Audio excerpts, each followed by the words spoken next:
performance sportive et cohérence cardiaque, donc quel est l'intérêt pour des personnes qui seraient amateurs ou des personnes qui feraient du sport, mais plutôt de haut niveau?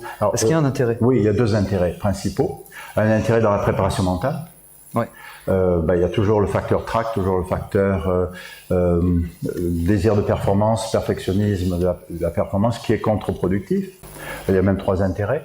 Un autre intérêt, c'est quand même, et qu'on a surtout dans le sport, il y a certains logiciels qui sont spécifiques à ça, c'est le surentraînement.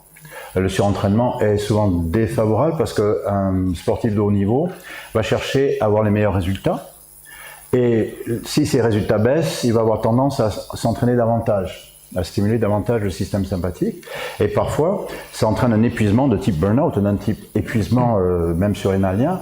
Et ces résultats vont baisser, il va s'entraîner encore davantage. Et lorsqu'on fait des enregistrements de la variété cardiaque, et les logiciels existent, alors là c'est le premier domaine qui a été intéressé par l'amplitude de la variété cardiaque, encore aujourd'hui avec énormément de produits, même de spécialistes, c'est le surentraînement est contre-productif.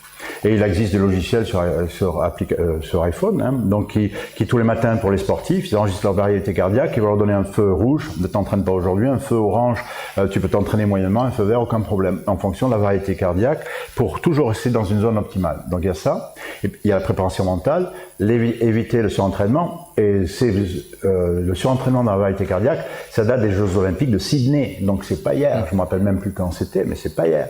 Et donc ça existe depuis longtemps. Et troisièmement, au niveau ressources, la dépense musculaire, c'est quand même du sympathique, c'est quand même le cortisol, c'est de la mobilisation d'énergie, et donc on ne renforce pas le parasympathique au détriment du sympathique, on renforce les deux. On les équilibre et on renforce les deux. Donc c'est gagnant, gagnant, gagnant.